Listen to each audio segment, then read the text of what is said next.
Enlil's commands are by far the loftiest. His words are holy, his utterances are immutable.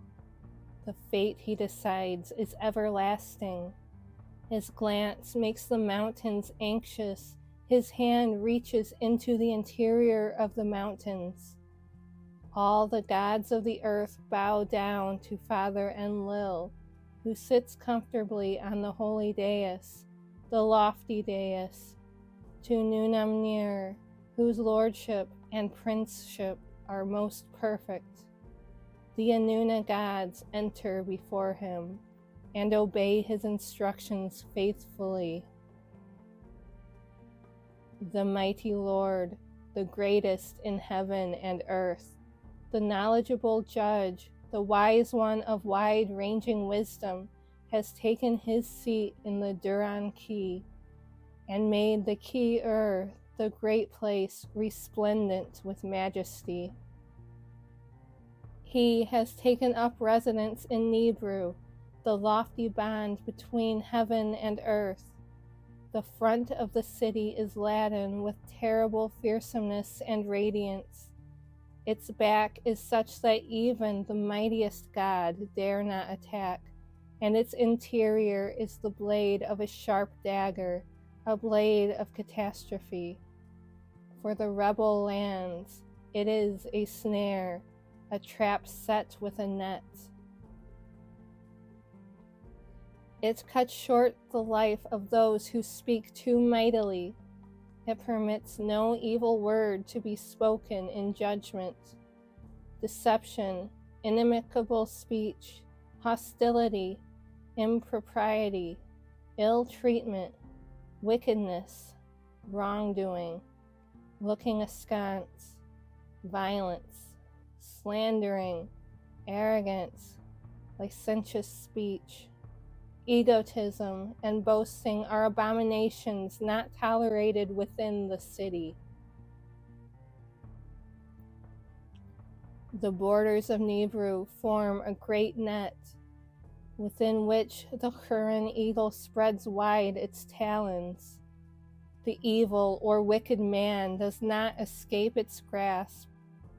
In this city, endowed with steadfastness, for which righteousness and justice have been made a lasting possession, and which is clothed in pure clothing on the quay, the younger brother honors the older brother and treats him with human dignity.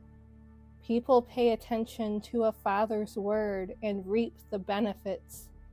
The child behaves humbly and modestly towards his mother and attains a ripe old age. In the city, the holy settlement of Enlil in Nippur, the beloved shrine of Father Great Mountain, he has made the dais of abundance, the E-Kur, the shining temple, rise from the soil. He has made it grow on pure land as high as a towering mountain. Its prince, the great mountain, Father Enlil, has taken his seat on the dais of the E-Kur, the lofty shrine. No god can cause harm to the temple's divine powers. Its holy hand-washing rites are everlasting like the earth. Its divine powers are the divine powers of the Abzu. No one can look upon them. Its interior is a wide sea which knows no horizon. In its splendor, glistening as a banner, the bonds and ancient divine powers are made perfect. Its words are prayers. Its incantations are supplications. Its word is a favorable omen. The rites are most precious. At the festivals, there is plenty of fat and cream. They are full of abundance. Its divine plans bring joy and rejoicing. Its verdicts are great. Daily there is a great festival, and at the end of the day there is an abundant harvest. The temple of Enlil is a mountain of abundance, to reach out, to look with greedy eyes, to seize our abominations in it. The Lagar priests of this temple, whose Lord has grown together with it, are expert in blessing. The Gudug priests of the Abzu are suited for your lustration rites. Its newish priests are perfect in the holy prayers. Its great farmer is the good shepherd of the land, who was born vigorous on a propitious day. The farmer, suited for the broad fields, comes with rich offerings. He does not go into the shining E-Kur. Enlil, when you marked out the holy settlements, you built Nippur, your own city. You built the Ki-ur, the mountain, your pure place. You founded it in the Duran-Ki, in the middle of the four quarters of the earth. Its soil is the life of the land, and the life of all the foreign countries. Its brickwork is red gold. Its foundation is lapis lazuli. You made it glisten on high, in Sumer, as if it were the horns of a wild bull. It makes all the foreign countries tremble with fear. At its great festivals, the people pass their time in abundance. Enlil, holy Urash, is favored with beauty for you. You are greatly suited for the Abzu, the holy throne. You refresh yourself in the deep underworld, the holy chamber. Your presence spreads awesomeness over the E-Kur, the shining temple, the lofty dwelling. Its fearsomeness and radiance reach up to heaven. Its shadow stretches over all the foreign lands, and its crenellation reaches up to the midst of heaven. All lords and sovereigns regularly supply holy offerings there, approaching Enlil with prayers and supplications. Enlil, if you look upon the shepherd favorably, if you elevate the one truly called in the land, then the foreign countries are in his hands, the foreign countries are at his feet. Even the most distant foreign countries submit to him. He will then cause enormous incomes and heavy tributes, as if they were cool water, to reach the treasury. In the great courtyard, he will supply offerings regularly. Into the E-Kur, the shining temple, he will bring offerings. Enlil, faithful shepherd of the teeming multitudes, herdsman, leader of all living creatures, has manifested his rank of great prince, adorning himself with the holy crown. As the wind of the mountain occupied the dais, he spanned the sky as the rainbow.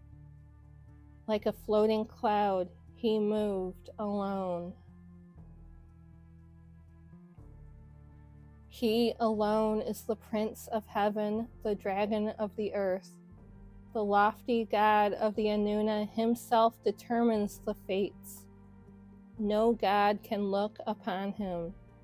His great minister and commander, Nuska, learns his commands and his intentions from him, consults with him, and then executes his far-reaching instructions on his behalf. He prays to him with holy prayers and divine powers. Without the great mountain Enlil, no city would be built, no settlement would be founded, no cow pen would be built, no sheepfold would be established, no king would be elevated, no lord would be given birth, no high priest or priestess would perform extispicy. Soldiers would have no generals or captains. No carp-filled waters would dredge the rivers at their peak. The carp would not come straight up from the sea. They would not dart about. The sea would not produce all its heavy treasure. No freshwater fish would lay eggs in the reed beds. No bird of the sky would build nests in the spacious land. In the sky, the thick clouds would not open their mouths. On the fields, dappled grain would not fill the arable lands. Vegetation would not grow lushly on the plain. In the gardens, the spreading trees of the mountain would not yield fruits. Without the great mountain Enlil, Nippur would not kill. She would not strike dead. No cow would drop its calf in the cattle pen. No ewe would bring forth a lamb in its sheepfold. The living creatures which multiply by themselves would not lie down in their pens. The four-legged animals would not propagate. They would not mate. Enlil, your ingenuity takes one's breath away. By its nature, it is like entangled threads which cannot be unraveled, crossed threads which the eye cannot follow. Your divinity can be relied upon. You are your own counselor and advisor. You are a lord on your own. Who can comprehend your actions? No divine powers are as resplendent as yours. No God can look you in the face. You, Enlil, are Lord, God, King. You are a judge who makes decisions about heaven and earth. Your lofty word is as heavy as heaven, and there is no one who can lift it. The Inanna gods stand at your word. Your word is weighty in heaven, a foundation on the earth. In the heavens it is a great beam reaching up to the sky. On the earth it is a foundation which cannot be destroyed. When it relates to the heavens, it brings abundance. Abundance will pour from the heavens. When it reaches to the earth, it brings prosperity. The earth will produce prosperity. Your word means flax. Your word means grain. Your word means the early flooding, the life of the lands. It makes the living creatures, the animals which copulate and breathe joyfully in the greenery. You, Enlil, the good shepherd, know their ways. You shine as the sparkling stars.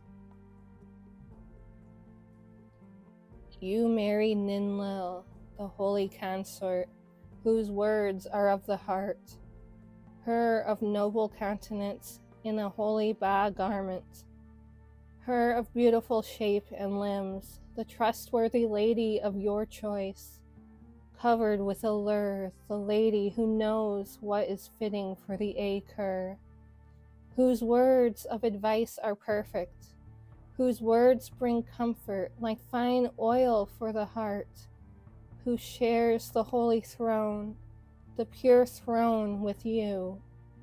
She takes counsel and discusses matters with you.